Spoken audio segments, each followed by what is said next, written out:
Mesdames, Messieurs, bonsoir et bienvenue au 20h sur Equinox Télévision. À la une de cette toute première édition de la semaine, législatives et municipales 2013, alors certains partis politiques de l'opposition dénoncent des pratiques peu orthodoxes dans différentes administrations. À Yaoundé, leurs candidats parlent de corruption dans le processus de légalisation des pièces liées au dossier de candidature. Quel UPC pour le double scrutin du 30 septembre prochain? La question se pose au moment où l'on note encore quelques craies de légitimité et même de légalité au sein du parti des Crabes, ce en dépit des concertations annoncées au ministère de l'administration territoriale et de la décentralisation. Pour en savoir davantage, je vous donne rendez-vous en deuxième partie de ce journal. Et en religion, la nuit sera longue pour les fidèles musulmans qui vont scruter le ciel en vue d'apercevoir la lune qui va donc marquer le début du jeûne du Ramadan. En attendant, c'est la grande effervescence dans les familles où l'on décrit la flambée des prix de certains produits de première nécessité tels que le sucre, la farine ou encore l'huile. Voilà pour les titres, mesdames, messieurs. Retrouvons-nous juste après pour le développement.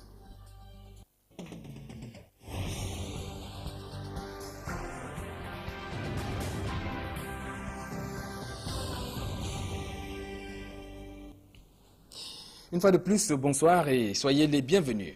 Ambiance morose au siège de la Fédération camerounaise de football, SIS à Yaoundé. Les activités se déroulent après la suspension de la FIFA. Pendant ce temps, les tractations en vue de la mise sur pied du comité de normalisation sont en cours, comme l'indique d'ailleurs ce reportage de Saljon et Marcelin Gansop. Au siège de la Fédération camerounaise de football, à Tchinga, il n'y a plus une seule trace d'un homme en tenue. C'est depuis vendredi, nous dit-on, que les gendarmes ont été priés de libérer les lieux au lendemain de la sentence de la FIFA. Seuls les gros bras et les éléments d'une société de gardiennage de la place restent maintenus au siège de l'instance fêtière du football national. Ce lundi, les activités n'ont connu aucune perturbation. En dépit d'une ambiance plutôt morose, le personnel était bel et bien en poste et il n'a pas chômé. Vous savez déjà qu'en fin de semaine, il a fallu échanger avec la fédération gabonaise et espérer éventuellement de trouver un terrain d'accord pour que le match des éliminatoires du championnat d'Afrique des Nations soit reprogrammé. Là, vous êtes en train de me solliciter. Si je n'étais pas à mon bureau, je ne vous répondrais pas. Donc il va de soi que nous continuons à travailler et éventuellement de rassurer nos partenaires qui eux aussi essayent de comprendre vers où nous allons. Donc le travail ne s'arrête pas parce que la fédération est suspendue.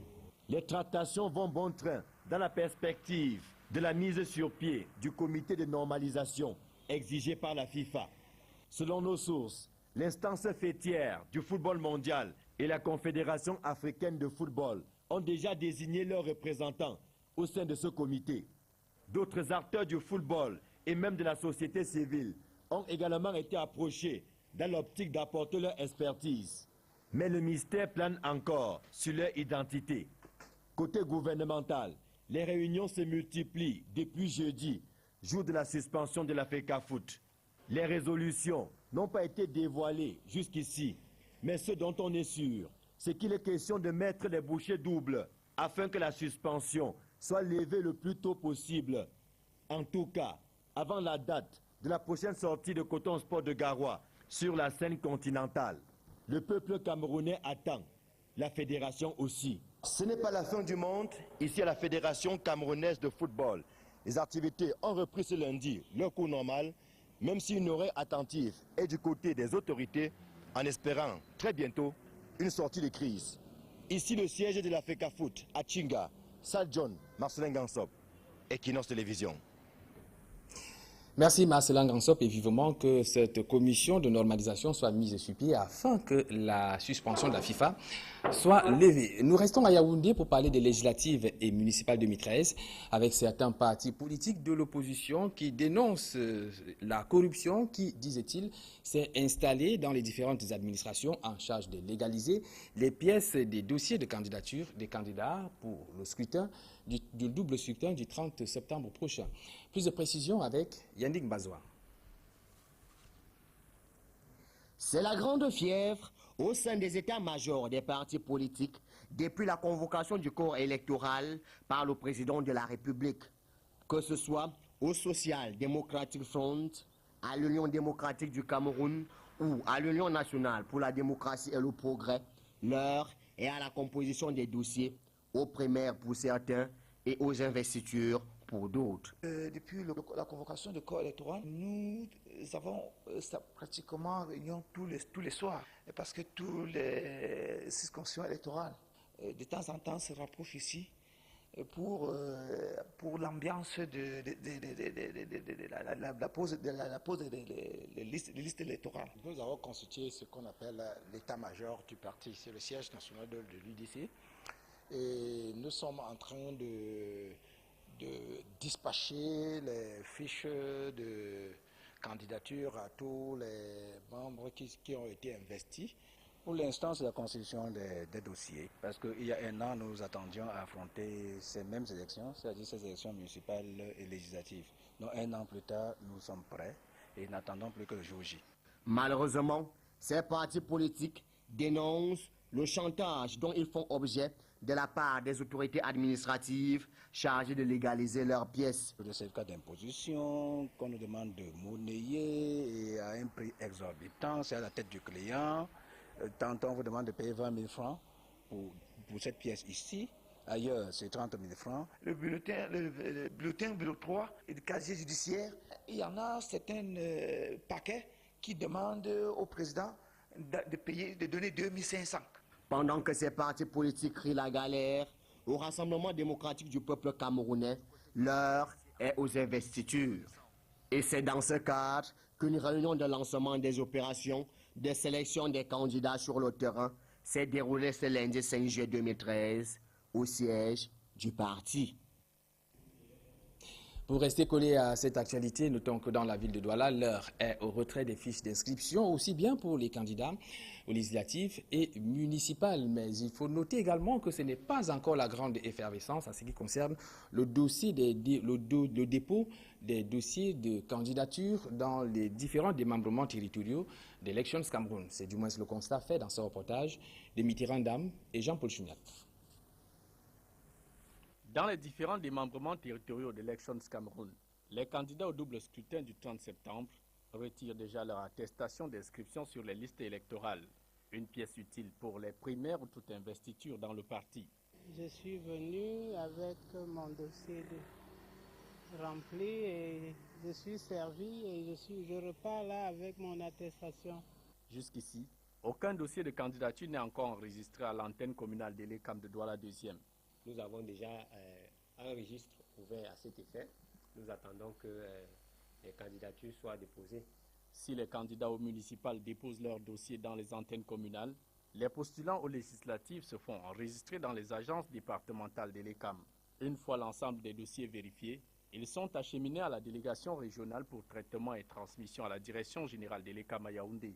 Les démembrements territoriaux d'Elecam concernés ont pour rôle de recueillir les dossiers ainsi déposés et de les acheminer au niveau de la haute hiérarchie avec en interne les mesures qui s'imposent pour que le travail à son stade final, c'est-à-dire en aval, puisse se faire de la manière la plus lucide qui soit, sans la moindre fioriture. Les dossiers de candidature finalisés, Elecam publiera les listes définitives appelées à concourir pour ces élections. Le dépôt de candidature bouclé le 17 juillet prochain, Elections Cameroun prévoit intensifier la distribution des cartes biométriques. Jusqu'ici, 1 200 000 cartes d'électeurs ont déjà été retirées sur près de 5 millions de cartes disponibles sur l'ensemble du pays.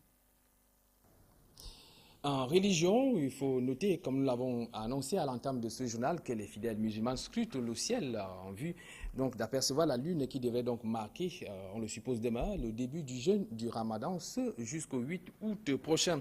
Une période jugée très coûteuse en énergie, mais surtout en dépenses telles que le font savoir certaines ménagères rencontrées dans la ville de Douala ce jour par nos reporters Dallas Tchana et Julingué. Dans quelques heures, la communauté musulmane du monde entier va entamer le jeûne du Ramadan. Cette phase est considérée comme délicate sur le plan spirituel et coûteuse sur le plan nutritionnel. Le musulman dépense plus dans le mois du Ramadan. Mais il ne se rend pas compte, c'est après le Ramadan, lorsqu'il fait ses calculs, il voit qu'il a dépensé plus d'argent.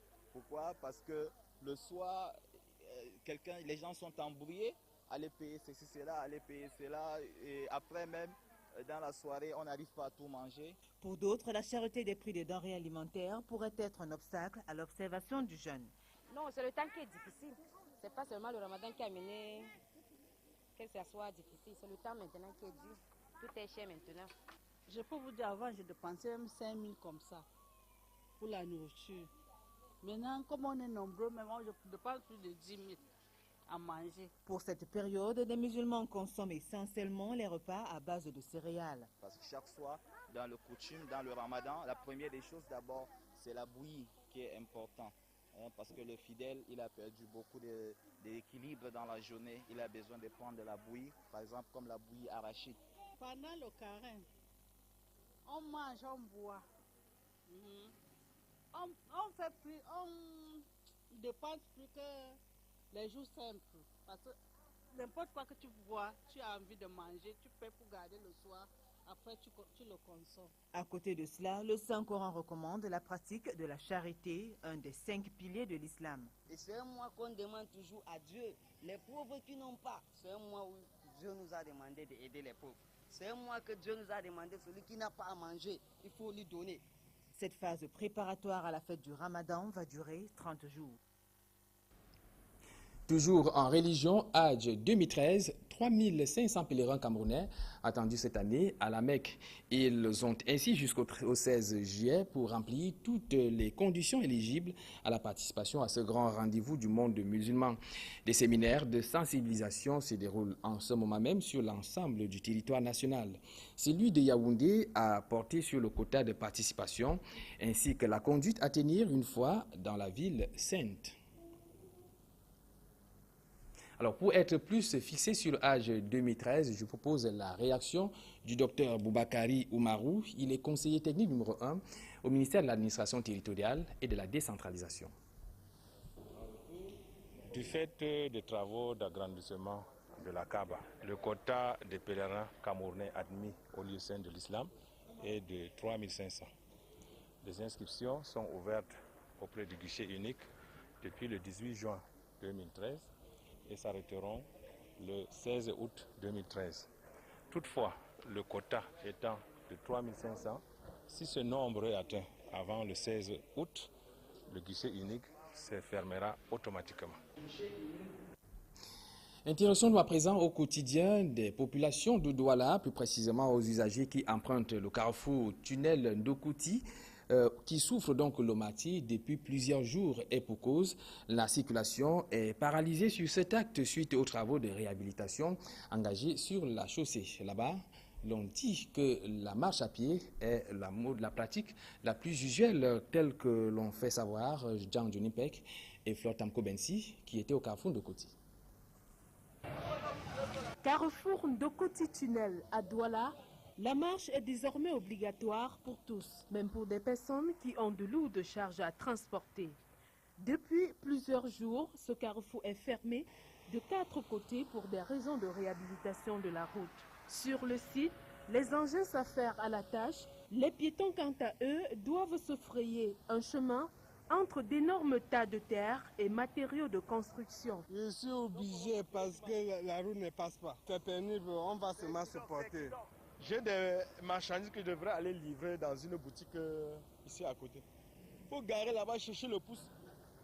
Juste un petit trajet de 20 mètres. Il faut que le pousseur te prenne 500 francs. Les travaux engagés sur les 4 côtés du carrefour tunnel Ndokouti plombent la circulation dans l'ensemble de la ville de Douala. Les véhicules sont désormais obligés de se mouvoir sur un périmètre réduit. Les usagers, en plus de la marche, doivent dépenser plus pour se mouvoir dans la capitale économique. On devrait terminer avec un axe et enchaîner l'autre. Là, ça laisserait la possibilité à certains de circuler librement. Lorsque l'autre axe serait fini, et on devait continuer avec le reste. En temps normal, on devrait bloquer un côté, travailler. Vous voyez un peu. On libère ce côté, on bloque l'autre, ainsi de suite. Que de boucher le carrefour entièrement et tout.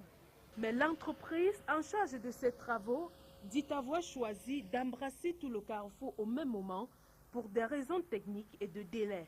Pour que la route soit ouverte dans la circulation, c'est un peu difficile de donner un délai fixe. parce que la météo, nous ne la maîtrisons pas.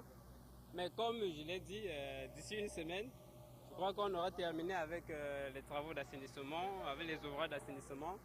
Et là, on va entamer avec les travaux de chaussée. Et en fonction du climat, en fonction de la météo, peut-être 2 semaines, 3 semaines après, je crois que la route pourra être mise en circulation. Les usagers du carrefour tunnel de Koti à Douala devront encore souffrir pour plusieurs semaines.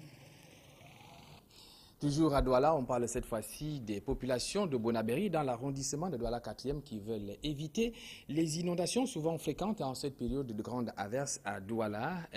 Ces populations viennent donc de procéder au dégagement. Ils ont donc dégagé les drains et même les canalisations afin de permettre une bonne fluidité des eaux de pluie. C'est dans ce reportage de Robert Moukobé et Julien Gué. Ici, au quartier Bonabéry, la zone de Mabanda est présentée comme la plus exposée aux inondations.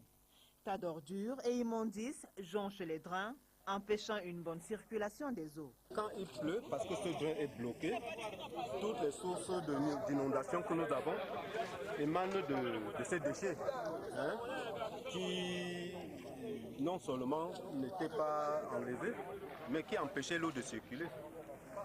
Et il y a ensuite les gens qui ont construit sur les drains. Et c'est ça qui rend l'étroitesse du drainage. Pour assainir le milieu, ces populations entreprennent de dégager les voies d'accès. Nous avons décidé aujourd'hui de drainer, de nettoyer les drains. Parce que c'est à l'origine de beaucoup d'inondations dans le quartier.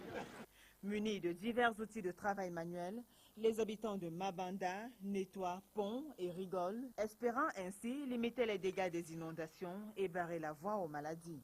Ils souhaitent un appui de l'autorité municipale pour faire perdurer de telles initiatives. Belle initiative donc pour ces habitants des populations de Bonabéry. L'actualité au-delà de nos frontières, c'est tout d'abord en 2 télégrammes. D'abord en Égypte, on parle de l'escalade de la violence. Au moins 51 personnes ont été tuées et 435 autres blessées ce jour lors des tirs sur un sitting de partisans du président déchu Mohamed Morsi devant le siège de la garde républicaine au Caire. Selon un nouveau bilan des services d'urgence, et l'Union européenne appelle toutes les parties égyptiennes à éviter les provocations ou l'escalade de la violence. Cette fois, on se rend en Afrique du Sud, toujours dans un état critique. Nelson Mandela est soigné depuis un mois pour une infection pulmonaire dans un hôpital privé de Pretoria. Les autorités invoquent le secret médical pour en dire le moins possible sur l'état de santé de l'ancien président sud-africain. Depuis son hospitalisation le 8 juin, son épouse Graça Machel a gagné le respect des Sud-Africains en se tenant nuit et jour au chevet de son illustre mari, tout en restant à distance des médias et même des querelles familiales. Cette note en sport football, la 16e journée de l'Elite One. Quelques rencontres se sont disputées le week-end. Voici à présent les résultats. À Douala, New Star est tombé à domicile, 0-2 face à Renaissance d'Ongoumou. Union Sport Academy est venu à bout du Dauphin. Unisport du Onkam sur le score d'1-0. Tandis que le Canon Sportif de Yaoundé est allé imposer Ndjalakwan Sport Academy à un partage de points. Score de la partie, 0 partout. Suite et fin de cette 16e journée, mercredi. Tout d'abord à Douala, Astre accueille Fouvou. Sable sera aux prises à l'Union Sportive de Douala. Tonnerre accueille Douala Athletic Club, tandis que Coton Sport de Garoua va essayer de défier le Fauve de Banganté, Panthère Sportive. Mountain Communication et 33 Sport supportent le football. La structure et ses partenaires viennent donc de récompenser les amoureux du sport roi à Douala. C'est à l'occasion de la finale de la Coupe des Confédérations. Reportage. Dimanche 30 juin 2013, nous sommes au lieu dit le repère des Catalans à Bali, un quartier de la ville de Douala au Cameroun. Il est 23 h, assis comme debout, les yeux rivés sur le petit écran. Les fans de foot regardent le Brésil et l'Espagne rivaliser d'adresse. C'est la finale de la Coupe des Confédérations. Pour ce premier chapitre et à l'occasion de cette finale, Football Arena et la marque 33 Sport décident de récompenser les meilleurs supporters du football. Il a suffi que j'achète un ticket liées, n'est-ce pas, à ce concours. J'ai vu une très bonne 33, une très bonne bière. Et puis le ciel aidant, n'est-ce pas, je suis tombé, n'est-ce pas, sur ce joli cadeau. Et là, je ne m'attendais vraiment pas à cela. Bon, en plus, je suis concentré dans le match en buvant mes 33 et après, on a fait la tombola. J'ai gagné un parapluie, 33 sports et un sac 33 sports. Oui, j'étais en train de regarder le match Espagne-Brésil. Le test d'arbrasserie est venu me proposer la 33. J'ai pris ma 33 et je suis passé au tirage au sort. Et j'ai gagné mon bébé foot que j'ai en main là. Quand je suis arrivé là à Air Force, il y a une hôtesse qui m'a accueilli, une hôtesse 33 Sport. Il m'a dit, vous voulez boire 33? J'ai dit oui, ok, je vais boire 33. J'ai payé peut-être 5 ou 6 33. J'ai gagné 2 capsules. Après, on appelait mon nom comme ça par surprise. Tous ces lots et bien d'autres, gagnés par des amoureux du football à travers une tombola de circonstances lancée par Mountain Communication, Palmarès Sport et leurs partenaires. Que ce soit Air Force One, à la canne à sucre ou encore à Facebook, l'ambiance reste constante. Nous avons plusieurs lots à vous faire gagner. Nous allons commencer par les lots de 33 Sport, l'un de nos partenaires, pour ne pas dire notre partenaire majeur. Tous les consommateurs de 33 pourront gagner ce soir. En route vers Brésil 2014, c'est l'objectif visé par Football Arena. Alors, Football Arena a été organisé dans le cadre de la perspective de la Coupe du Monde. Et nous savons que les Camerounais sont friands de football et de divertissement liés, n'est-ce pas, à ce sport, à cette discipline. Donc nous sommes en train de nous préparer pour aller à la Coupe du Monde au Brésil. Et donc il fallait, via la Coupe des Confédérations, offrir ce type d'événement aux Camerounais et aux passionnés de football. Donc nous avons une centaine de gagnants. Nous pensons effectivement avoir atteint nos objectifs, vu que c'est la première phase d'un événement qui va nous amener jusqu'à la Coupe du Monde, qui se va sur 5 phases. Donc nous venons de terminer la première phase. Rendez-vous pour la deuxième phase au mois de septembre. Une telle opportunité qui ne saurait se dérouler sans partenaire, et 33 Export, supporter numéro 1 du football, s'est laissé séduire. 33 Export s'est fait la devise d'accompagner les Camerounais dans les moments forts du football. Alors Football Arena se trouve donc être une plateforme idéale pour nous, pour permettre à cette marque de prendre véritablement la parole. On est très heureux aujourd'hui de voir que les Camerounais adhèrent bien à ce concept. On est très satisfait de l'engouement qui en ressort et on souhaite continuer à être présent pour accompagner non seulement les Camerounais au quotidien pour ce qui est de ces moments forts du football, mais aussi être aux côtés de notre partenaire Mountain Communication. C'est donc une porte ouverte pour des supporters qui souhaitent prendre part à la prochaine Coupe du Monde de football au Brésil en 2014. Il leur suffit de participer à cette tombola. Une idée de Mountain Communication et Palmarès Sport, avec 33 Export pour l'amour du football. Voilà qui met un terme à la première partie de ce journal. Après la transition, nous allons parler des législatives et municipales. La question primordiale est celle de savoir quel UPC au double scrutin du 30 septembre prochain. A tout de suite.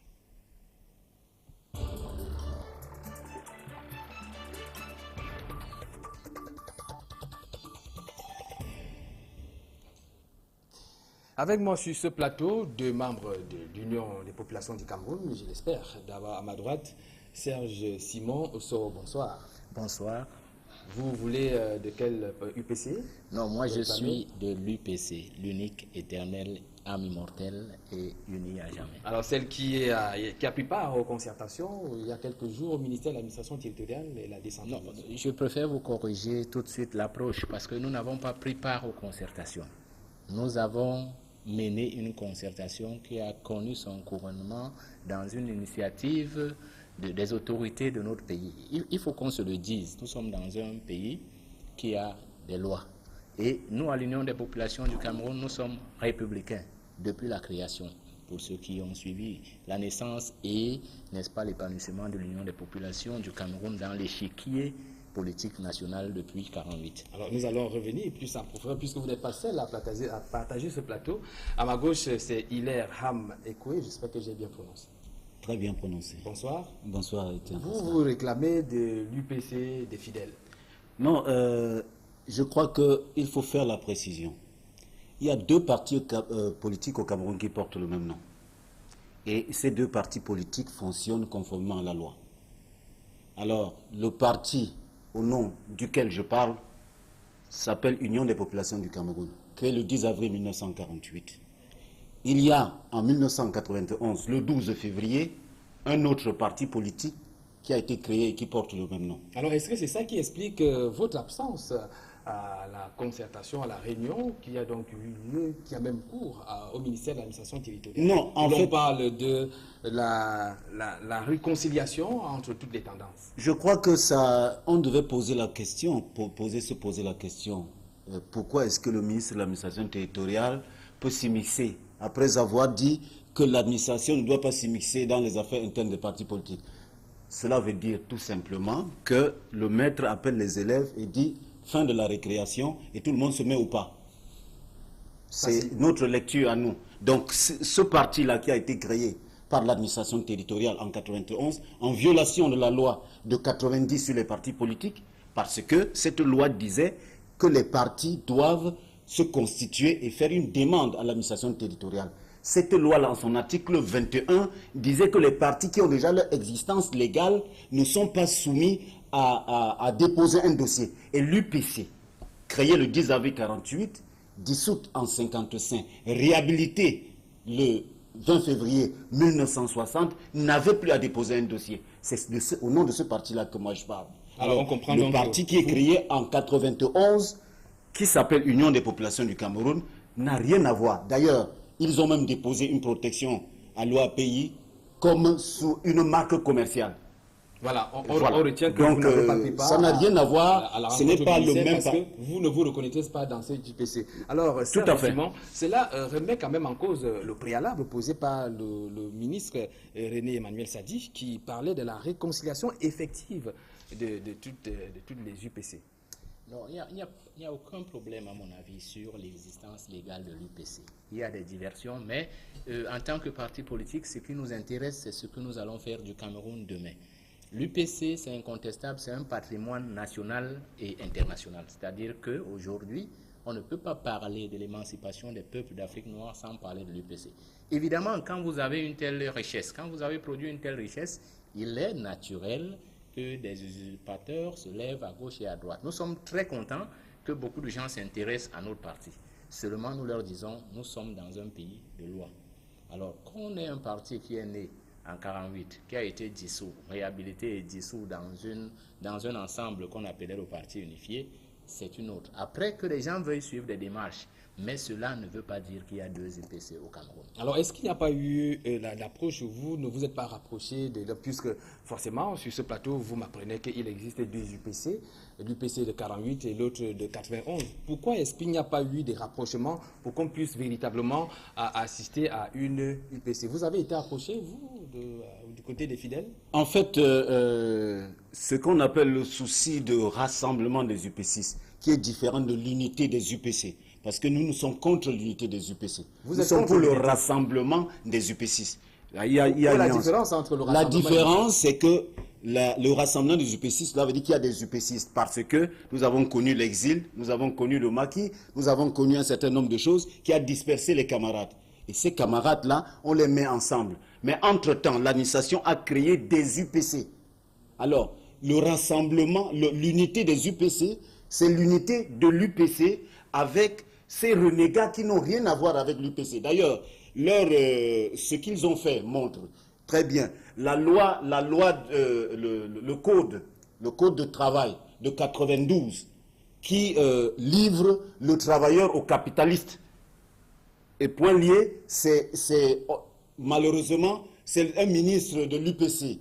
Hein, les élections à un tour, on le sait très bien, c'est toujours un ministre, entre griffes, de l'UPC qui a fait. Donc, dans cette UPC-là, nous ne reconnaissons pas. Alors, vous posez là un problème en même temps de légalité et de légitimité. Alors, comment en sortir de cette situation qui demeure véritablement ambiguë? Non, il ne faudrait pas qu'on tienne ceux qui veulent évoluer avec des boulets pour qu'ils n'avancent pas.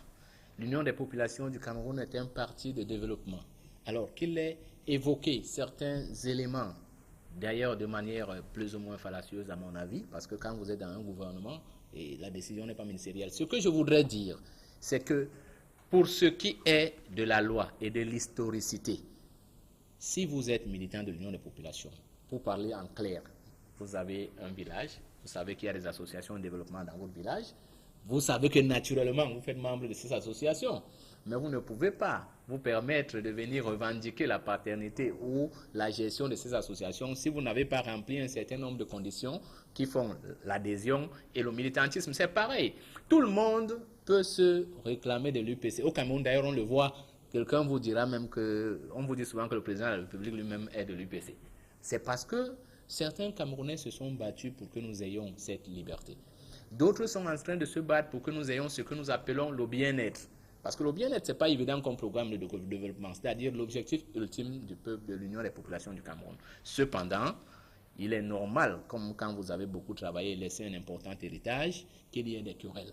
Et ces querelles peuvent impliquer des personnes qui n'ont rien à voir avec cet héritage. C'est le cas de certains. Alors, on se pose également les questions, la question du rapprochement des différentes rapprochement avec le parti au pouvoir. Non.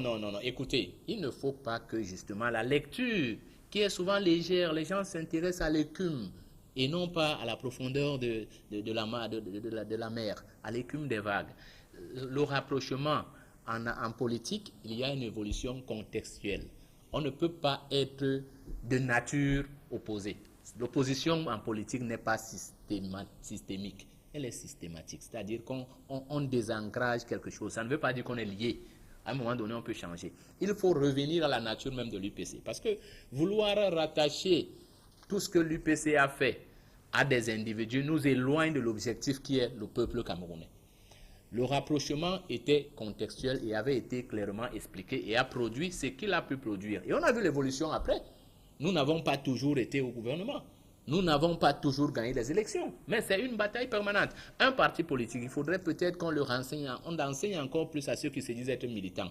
C'est une machine électorale et une machine de production d'idées et d'hommes capables de gérer le pays pour le bien-être de tout le peuple. Voilà, Serge, c'est ça qui réunit. Il y a quand même un constat depuis la dernière fois qu'on a vu un membre de l'UPC au Parlement camerounais, c'était en 2002. Alors, l'UPC des fidèles, puisque vous vous réclamez ainsi, qu'est-ce qu'il y a lieu de faire? Est-ce que vous allez prendre part au double scrutin? Nous sommes déjà dans la campagne électorale. Déjà, cela a valu l'interpellation du président et du secrétaire général. Malgré le fait que... Voilà, donc nous sommes déjà en campagne électorale. Alors, donc, nous sommes pour les élections et nous sommes en campagne. Et notre campagne se limite à demander au peuple camerounais de rejeter Elekam, qui est pour nous... Vous parlez de qui pour nous n'est pas qualifié. Des militants de l'UPC, les militants ou alors... Non, le peuple camerounais. La preuve est que Elekam nous a promis 8,5 millions d'inscrits. Après tout le randam et la corruption qui a suivi, aujourd'hui on est à moins de 5 millions. Ça signifie que vous n'en avez pas seulement cela après veut dire, l'UPC. Cela veut dire que sur un potentiel électoral de 12 millions, après tout ce qu'on a fait, on se retrouve à 5 millions. Cela veut dire que le peuple camerounais rejette Elekam. Et nous disons que pour la paix dans notre pays, il faudrait, si nous avons décidé d'arriver au changement par les élections, il faut que les Camerounais se battent pour que les conditions électorales soient bonnes. Sinon, nous craignons que les Camerounais puissent réfléchir à arriver au changement autrement, ce qui ne sera pas bien pour les Camerounais. Et c'est les UPCistes qui parlent. Les UPCistes savent de quoi ils parlent, parce que les UPCistes ont connu la résistance. Voilà, Hilaire Am Ekwe. Alors, je vous ai vu un peu un sourire en coin par rapport à ces déclarations de votre vis-à-vis. Mais juste une question, et peut-être que vous allez rebondir sur ce qu'il a dit tout à l'heure. L'UPC ira-t-elle en rang serré au scrutin du 30 septembre prochain, au double scrutin? Évidemment, l'UPC ira en rang serré au double scrutin et avec des listes uniques dans chaque circonscription. Cela est un acquis et nous en appelons tous les militants et toutes les militants de l'UPC ainsi que les sympathisants et les citoyens, parce que le problème qui se pose au Cameroun, et là j'en branche avec ce que le concitoyen juste en quelques secondes, puisque nous sommes arrivés, c'est une démarche anti-républicaine. C'est-à-dire que si vous êtes militant, revenez dans les rangs, prenez votre carte, militez dans un comité de base et adoptez la nouvelle vision politique de votre parti. Parce que la vision d'un parti politique évolue.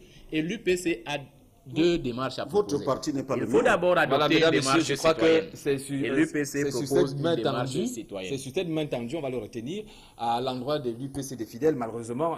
Tiens, Pascal, je voudrais dire que son vice-président lui-même n'est pas d'accord avec ce qui a été fait à Yaoundé. Voilà, l'occasion ne sera donnée prochainement de revenir plus en profondeur sur cette actualité autour de l'Union des populations du Cameroun.